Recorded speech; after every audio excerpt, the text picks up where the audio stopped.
और ये कौन सा सागर है? काला सागर। अब देखो इनके बीच में जो ये सागर भरा हुआ है, इनके बीच में जो ये सागर है, ये कौन सा सागर है? भूमध्य सागर। कौन सा है? भूमध्य सागर। ये कौन सा है?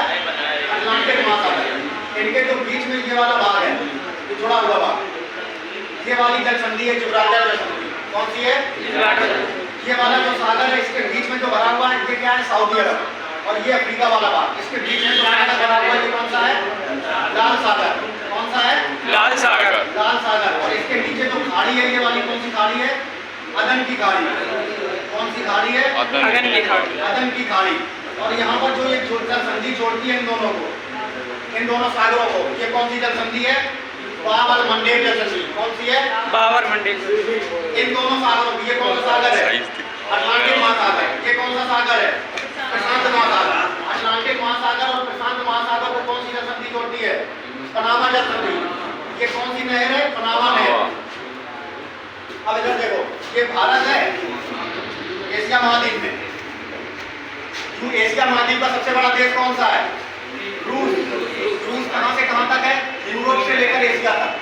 ये वाला भाग पूरा रूस का हो गया। ये रूस है। रूस की राजधानी मॉस्को कहां पे है? यूरोप वाले भाग में। यहाँ पर कौन सी राजधानी है? ये जो इसका निकला हुआ भाग है यूरोप महाद्वीप का, यहाँ पर ये है पुर्तगाल। कौन सा देश है? यहीं से जो पुर्तगाली आए थे, ये यहाँ से चलते हुए पानी से पानी ऐसे घूमते हुए ऐसे घूम के आए थे। अब इसी चक्कर को कम करने के लिए यहाँ से देखो भारत से कोई निकला और यहाँ से ऐसे होते हुए बाबर मंडेल जल संधि से होते हुए लाल सागर से होते हुए ये कहाँ पहुँच गया? भूमध्य सागर चला गया। और भूमध्य सागर से कहाँ चला जाता है? यूरोप में। और विश्व का जो सबसे नवीनीकृत महाद्वीप है वो कौन सा है? यूरोप महाद्वीप। यूरोप महाद्वीप क्या है? विश्व का सबसे नवीनीकृत महाद्वीप है। और इसे हम क्या कहते हैं? प्रायद्वीपों का प्रायद्वीप। क्यों कहते हैं? क्योंकि यहाँ पर बहुत से प्रायद्वीप पाए जाते हैं। प्रायद्वीप किसे कहते हैं? जो तीन ओर से समुद्र से घिरा हो, जो भूमिखंड, जैसे ये मान लो ये इधर से समुद्र है, इधर से समुद्र है, इधर से समुद्र है, तो ये क्या हो गया? ये प्रायद्वीप हो गया। निकला हुआ भाग इधर पे देखो, ये वाला जो निकला हुआ भाग है, ये इधर से तीनों तरफ से समुद्र से घिरा है, तो ये भी एक प्रायद्वीप हो गया। ये स्कैंडिनेवियन प्रायद्वीप है। कौन सा है? स्कैंडिनेवियन प्रायद्वीप। इसमें 3 देश हैं। वैसे तो 5 देश हैं, लेकिन द्वीपों को मिला के जो मुख्य 3 देश हैं यहाँ पर, नॉर्वे, स्वीडन और फिनलैंड। कौन कौन से 3 देश हैं? Norway, Sweden, Finland. ये किसमें है? स्कैंडिनेविया प्रायद्वीप में। इधर पे एक अंगूठे की तरह निकला हुआ भाग है, डेनमार्क।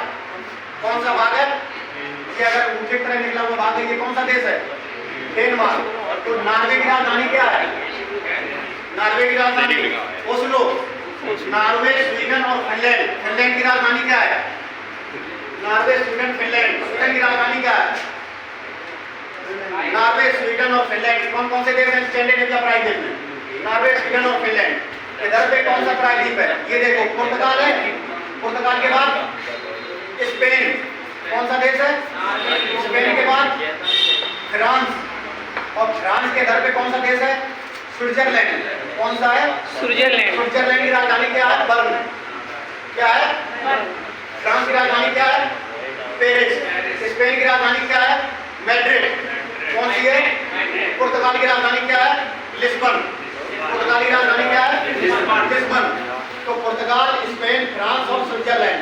स्पेन और फ्रांस के बीच में जो पर्वत है वो कौन सा है? प्रेडीज पर्वत। फ्रांस और स्विट्जरलैंड के बीच में जो पर्वत है वो कौन सा है? जूरा पर्वत। जूरा।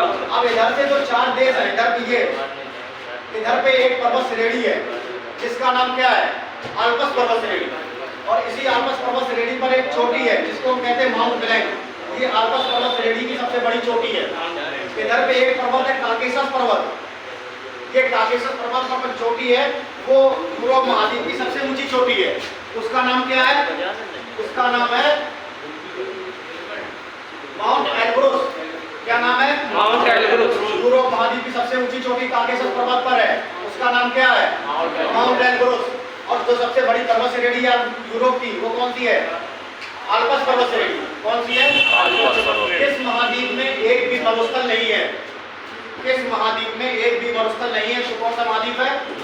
यूरोप महाद्वीप। अब बात करते हैं एशिया महाद्वीप में। तो एशिया महाद्वीप में भारत के ऊपर कौन सी पर्वत श्रेणी है? एशिया महाद्वीप में भारत के ऊपर कौन सी पर्वत श्रेणी है? हिमालय पर्वत श्रेणी। कौन सी है? हिमालय पर्वत श्रेणी। हिमालय पर्वत श्रेणी। हिमालय पर्वत श्रेणी पर जो उसकी सबसे ऊंची चोटी है उसका नाम क्या है? Mount Everest. कौन सा नाम है? Mount Everest. Mount Everest. Himalaya के उत्तर में एक पठार है, उसका नाम क्या है? पामीर का पठार या तिब्बत का पठार। और इसी पठार के उत्तर में एक पर्वत श्रेणी है जिसको हम कहते हैं कुनलुन पर्वत श्रेणी। क्या कहते हैं? कुनलुन पर्वत श्रेणी। कुनलुन पर्वत श्रेणी वाला भाग किस देश में आता है? चीन में आता है। अब देखो ये भारत वाला भाग है। भारत से जो भाग इधर पे लगा हुआ है इस तरह से, तो ये भारत से कौन सा देश इधर पीछे पड़ता है? उत्तर में, पूरब में। कौन सा देश है? म्यांमार। कौन सा है? म्यांमार। म्यांमार के बाद कौन सा देश है? म्यांमार के बाद लाओस। लाओस के बाद कंबोडिया। कौन सा है? Laos, Cambodia, Vietnam. ये पूरा वाला भाग तो कौन सा है? वियतनाम। और इसके नीचे जो देश लगा हुआ है वो कौन सा है? Indonesia. Thailand. Myanmar, Laos, Cambodia, Vietnam और थाईलैंड। ये 5 देश है। भारत के पूरब में कौन कौन से देश हैं? 5। म्यांमार, लाओस, कंबोडिया, वियतनाम और नीचे थाईलैंड। तो कितने हो गए? 5। थाईलैंड की राजधानी क्या है? बैंकॉक। थाईलैंड की राजधानी क्या है? वियतनाम की राजधानी क्या है? हनोई। वियतनाम की राजधानी क्या है? हनोई। अब थाईलैंड के नीचे जो लगा हुआ भाग है